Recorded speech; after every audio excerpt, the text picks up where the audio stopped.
libro de Navidad que hemos sacado para estas fiestas, hay una pequeña reflexión mía relativo a que Jesús, desde que nació hasta que murió, desde la cuna prestada, fue alguien que nunca tuvo hospedaje hasta tener una tumba prestada, de hecho.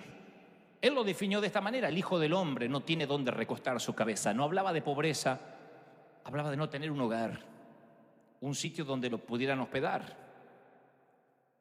Y el peregrinar de Jesús por la tierra fue una constante búsqueda de la divinidad, del Dios que acomodó el cosmos en su lugar, del que niveló las montañas, del que puso los océanos en sus cauces.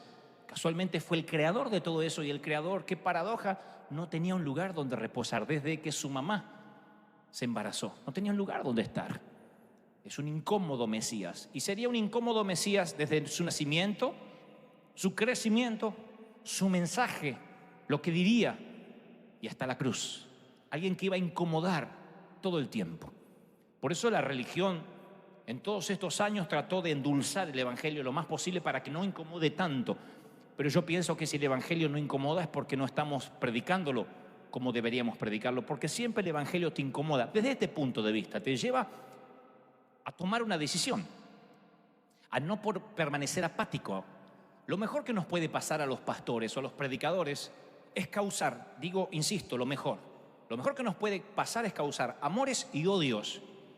Los que pasamos indiferentes o los que pasan indiferentes es porque posiblemente no estén predicando al incómodo Mesías.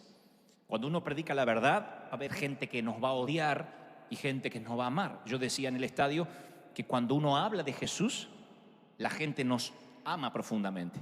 Cuando uno se comporta como Él, nos empieza a odiar, porque al Señor lo odiaron a tal punto que lo llevaron a la cruz. Y viene a nacer incómodamente en un sitio donde no tiene, literalmente para nacer, no tiene posada. No fue una noche de paz, aunque la cantamos. Pero si uno va a la Biblia y a la historia, no fue una noche de paz. No todo brillaba en derredor. No todo era quietud cuando el Señor nació. Porque el rey Herodes el Grande, se había propuesto matar a cualquier infante varón. Así que era la matanza de los inocentes, el asesinato de los inocentes, lo que rodeaba, el contexto, el entorno del nacimiento de Jesús. Muchos padres llorando porque los soldados romanos literalmente entraban por la fuerza a las casas y se hallaban a un infante varón, le hundían una espada en el cuerpo al bebé y se iban. De eso se trató la matanza de los inocentes.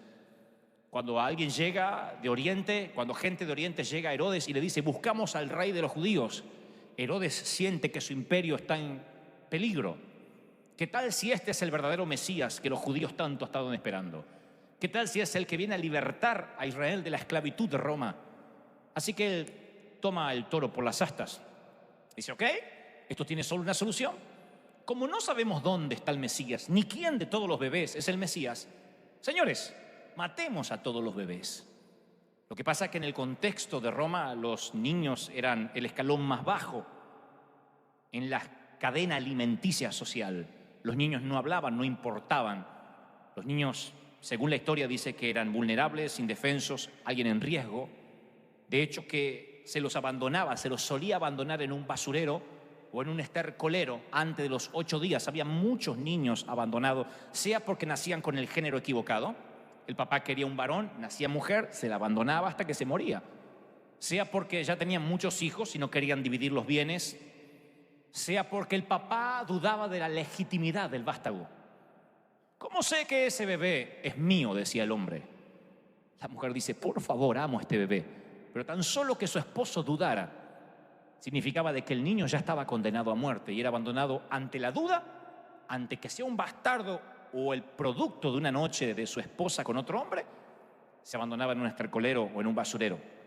Una excavación arqueológica hace relativamente poco descubrió huesos de cientos de bebés echados al desagüe en Roma. Eran desechables, abandonados. Y si eran discapacitados, si eran débiles mentalmente o físicamente, literalmente se los eliminaba de manera rápida, antes de 8 días. Y cuando nace el Señor, además de esa cultura de desechar bebés, de tirar bebés al desaguadero o al estercolero, encima hay una orden gubernamental de eliminar cualquier bebé. Por eso María y José son proscriptos, fugitivos. no es solamente, oh, no encontramos un hotel 5 estrellas. Si hubiese un hotel 5 estrellas, no podrían abiertamente decir, hey, queremos parir a un bebé. La hubiesen eliminado de inmediato a la mamá, al bebé, a quien sea. La orden de Herodes no se discutía, no estaba sujeta a debate.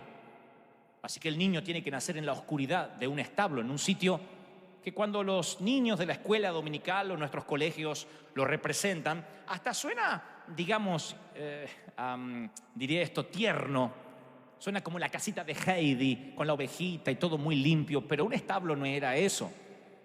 Los colegas del niño o quienes compartían la habitación con él tenían 4 patas. Era un sitio maloliente, horrible, era un sitio para animales, una cueva. Se crió en fuga quien nacía en ese establo.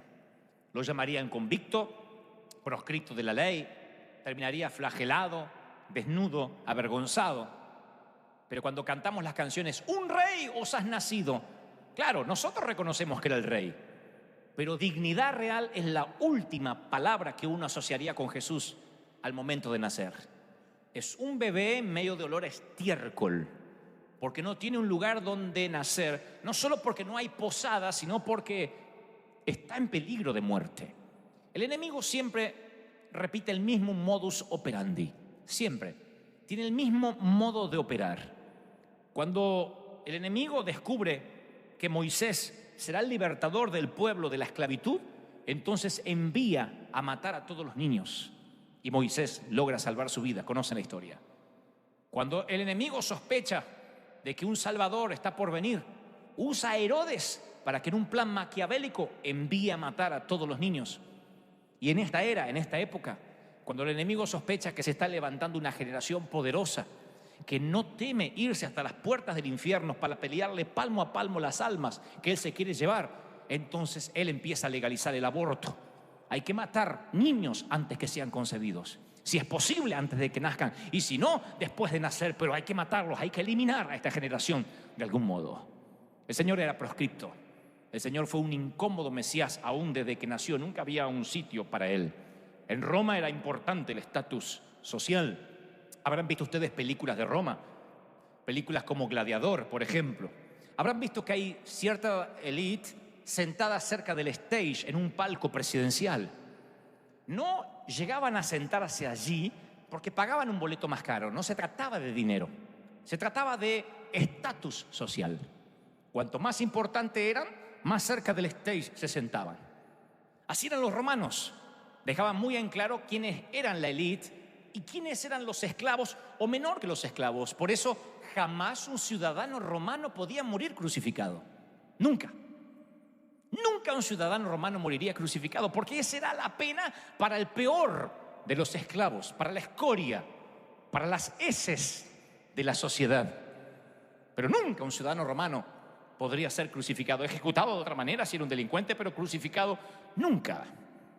Un esclavo o alguien de menor nivel social nunca podía interrumpir a los de mayor nivel social. Aún en una charla amistosa no podías interrumpir. El jefe sí podía interrumpir, o el quien tenía una alta posición social podía interrumpir a los que estaban debajo. Algo parecido como pasa ahora, que el jefe puede interrumpir a sus empleados. Cuando alguien interrumpe a otro se le llama jefe. Cuando el empleado interrumpe al jefe se le llama ex empleado. La cosa es que ellos dejaban bien en claro cuál era su estatus social. Así que era imposible pensar que Dios, el Hijo de Dios, podía nacer como un esclavo, morir, lo que era peor, como un esclavo. Y el Señor fue incómodo no solo para nacer, sino en su prédica, en su retórica, toda la vida incomodó. Dijo, hoy leía uno de sus exposiciones, de sus retóricas, y el Señor dijo una vez en público: ustedes saben que los gobernantes de las naciones oprimen a sus súbditos. Estaba hablando de Roma.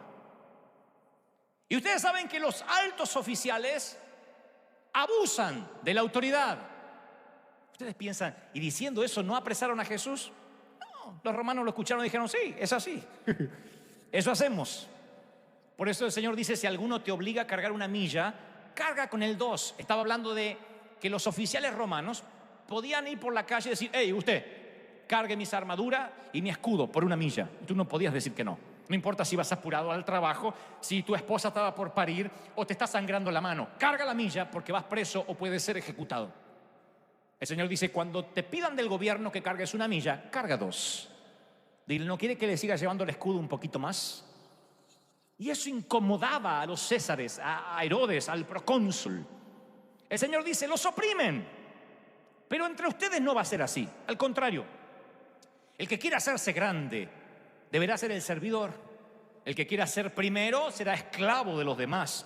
Así como yo, que no vine para que los sirvan, sino para servir y para dar su vida en rescate por muchos. Eso incomodaba a la plebe, a los religiosos. Porque los religiosos, al igual que los romanos, también tenían su estatus social. Aleluya. Ustedes dicen, ¿puede ser? Oh, sí, pero no tienen que ir tanto al pasado. Hagan memoria y vean la iglesia actual. Nos gustan los nombres como pastores, apóstol, recontrapóstol, obispo, avispa, que es más que el obispo. Pero el Señor viene y cambia las reglas de juego y dice, si yo no me sentí único, si yo fui un proscripto toda la vida y un fugitivo, ustedes también lo serán. No importa cómo se hagan llamar. No importa, ustedes deben cambiar, porque si no cambian, yo siempre voy a preferir un establo espiritual antes que la posada del hombre. Cuando salíamos de la catedral y buscamos una iglesia para rentar, muchos pastores anfitriones nos dijeron, no hay lugar para ustedes. Son muchos, son demasiados, muchos niños. Y pude sentir en un punto, sin ánimo de compararme, que no teníamos hogar. Y digo, ¿cómo se habrá sentido el Señor cuando le dijo a los que los querían seguir, no tengo dónde recostar mi cabeza? Literalmente no tenía dónde dormir, no tenía dónde recostar su cabeza. E insisto, no hablaba de pobreza, no hablaba de que no tenía para comprar necesariamente, hablaba que no tenía un hogar. Tengo una palabra hoy para los que tienen comida y tendrán comida este martes, pero seguirán teniendo hambre en el alma. Les hablo a los que están rodeados de todo, con muchos regalos bajo el árbol, pero vacíos en el corazón y se sienten sin hogar. Tienes una casa, pero en el fondo te sientes como que no tienes techo. Un homeless en el alma, en el corazón. Tienes familia, pero no te sientes conectado. La soledad no necesariamente es ausencia de rostros. Tú puedes estar rodeado de una multitud y aún así sentirte muy solo. Y cuando te sientes muy solo, literalmente te sientes como Jesús, que no tienes dónde pasar la noche. Tienes un montón de amistades, pero no amigos verdaderos. Un montón de gente que te dice ¡Feliz Día del Amigo! O que te regala flores para San Valentín o cosas por el estilo. Pero no tienes a alguien a quien decir, estoy triste otra vez. Puedes recibirme en casa y te digo que lloraré toda la noche, solo tienes que consolarme. Llora conmigo. No hay mucha gente que llora con nosotros. No hay mucha gente. Si hay poca gente que llora con nosotros, no creerás cuán poca gente todavía es la que ríe con nosotros, la que se alegra de verdad por cómo te va. Y en estas fiestas hay cosas que te han salido bien. Haces un balance a fin de año y dices, hay cosas que me han salido bien y la quieres compartir, pero te das cuenta que como José, cuando compartes tus sueños, te arrojarán en una cisterna. Odiarán tus sueños. ¿Quieren que les dé cátedra? ¿Quieres que les dé un solo consejo? Si pudiera darte un solo consejo, jóvenes. Si pudiera, ustedes me dirían, Dante, danos un solo consejo, solo uno.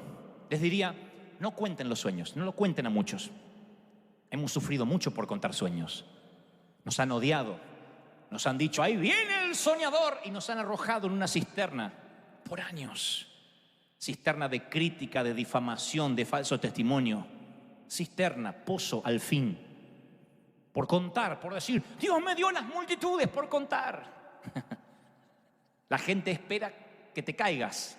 No porque no quiere que te vaya bien, sino porque cuando te va bien, afectas, ofendes la mediocridad de ellos. Y la crítica despiadada, la difamación, es el homenaje que la envidia le hace al éxito. La difamación es la envidia. Es el homenaje que la envidia le hace al éxito. Y cuando te va bien, no ríen contigo. Cuando te va mal, quieren saber detalles, pero no para llorar contigo. Y tú dices, pensé que eso me pasaba a mí. Oh, no, le pasó al Señor. Le pasó al Señor. No puede ser que Dios te bendiga a ti. Tú no llenas la forma, la solicitud necesaria. No tienes lo que hace falta para que Dios te bendiga. Los fariseos estaban dentro del templo. Cada sábado se reunían. Y la prédica era: viene un Mesías a liberarnos. Esa era la prédica de cada sábado. ¿Cuántos creen de que vendrá un Mesías a liberarnos? Y todos decían: amén. Viene el Hijo de Dios. Lo ha profetizado Isaías, lo ha profetizado Moisés, lo ha profetizado los profetas. Viene un Mesías. Todos esperaban al Mesías. Pero un día, mientras que en el templo predicaban la venida del Mesías, el Mesías entraba por las puertas montado en un burrito. Y la chusma salió a recibirle. Mantos y palmas desplegando van: Hosana el que viene en el nombre del Señor.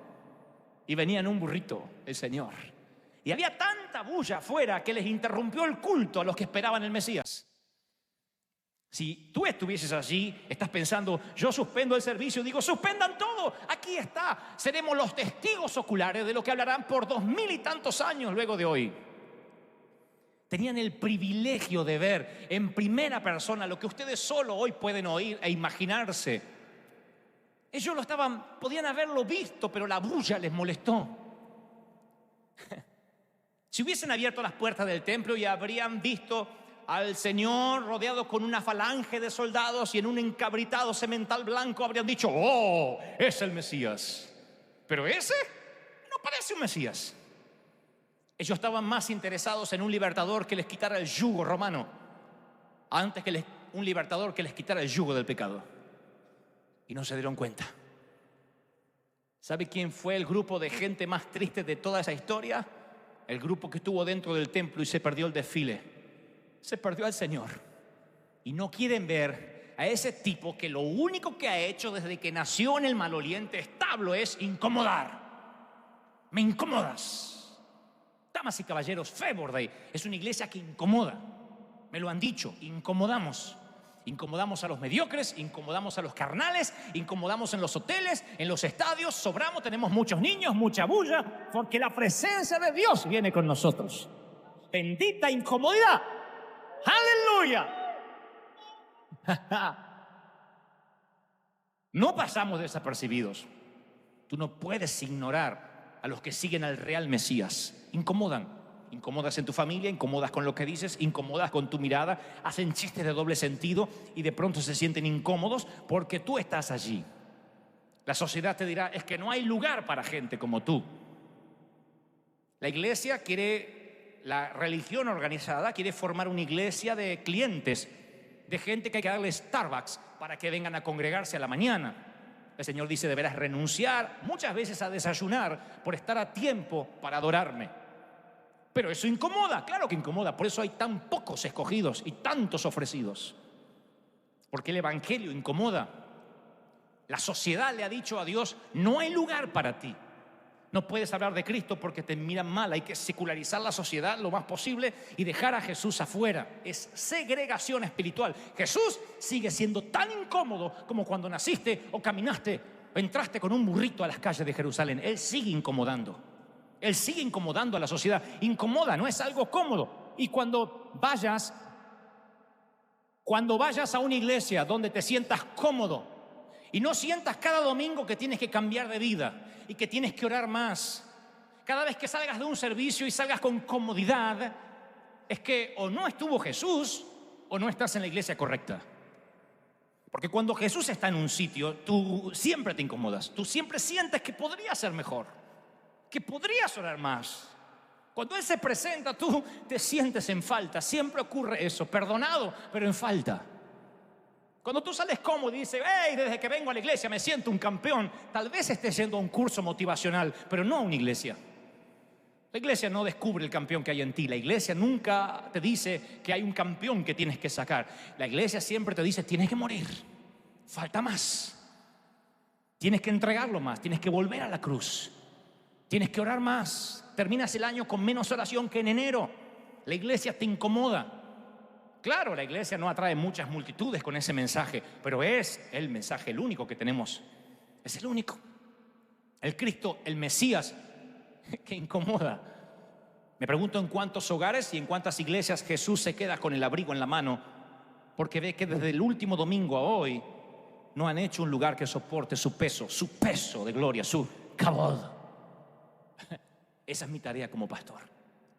Cada fin de semana hacer un lugar que soporte su peso, que Él pueda sentarse y Él pueda sentirse en casa. ¿Cómo construimos ese lugar? Con una adoración genuina, con una adoración que es pura. Mi pueblo ha cambiado la gloria por algo que no aprovecha, le dijo Dios a Jeremías. Me dejaron a mí, que soy la fuente de agua viva, y agrego, y porque soy tan incómodo para algunos, y prefirieron cavarse cisternas rotas, pequeños pocitos que no tienen agua. Prefieren simular que están bebiendo antes que beber el verdadero agua. Porque no me conocen, porque no me soportan, porque siempre soy incómodo y estoy pidiendo cosas. Hijos jóvenes, diré esto antes de terminar. ¿Saben cuándo sabes que tienes un verdadero padre o una verdadera madre? Cuando ese papá y esa mamá te incomoda más que lo que te felicita. Porque significa entonces que está poniendo un hombre o una mujer de bien en la vida. Un papá que te felicita, que te compra los jueguitos del momento, que solo sale a comprarte ropa y solo juega la pelota contigo, puede ser un buen amigo, pero un pésimo padre si no te incomoda. Un papá te dirá, no puedes ver televisión hasta cualquier hora, esto es una casa de familia. Una mamá te dirá, no puedes comer lo que quieres. Una mamá te dirá, vístete bien. Una mamá que te hace poner una falda cortita acá cuando cumple los 14 o los 15 puede ser una gran amiga que te reentiende, pero no es una mamá. Está haciendo que vendas tu cuerpo y no te incomoda. Tu mamá te tiene que incomodar y decir, ningún hombre que se acerque hacia ti mirándote la cola o el trasero es un hombre que te querrá bien. Si eso te incomoda, tienes una buena mamá. Significa que te está cuidando, que te está protegiendo. Jesús es lo mismo. Si cuando vienes aquí Él te dice, yo te bendigo, yo te amo, yo te prospero, ese es papá. Pero también te dice, pero tienes que cambiar, tienes que cuidarte, tienes que cambiar tu manera de hablar, tu manera de ser, tu manera de pararte ante la vida. No puedes vivir depresivo, tienes que cambiar. Es un Jesús que incomoda. Un Jesús que nace incómodo en un establo y que muere incómodo en una tumba prestada. Incomoda toda su vida e incomoda por la eternidad. Por eso es un incómodo Mesías. Pero les tengo una buena noticia. El Jesús que no tuvo lugar donde nacer y que no tuvo una tumba propia para poner su cuerpo, cuando regrese no buscará la hospitalidad humana. Pondrá sus 2 pies sobre el monte de los olivos y el monte se partirá en 2 y esa venida está pronto. Cuando Cristo venga, cuando regrese, no viene envuelto en pañales, viene como Rey de Reyes, como Señor de Señores, y ante Él se doblará toda rodilla y toda lengua confesará que Él es el Señor, que Él es el Rey de Reyes. Apláudan al Señor de Señores, al Rey de Reyes, y diga, Señor, ven pronto, ven pronto.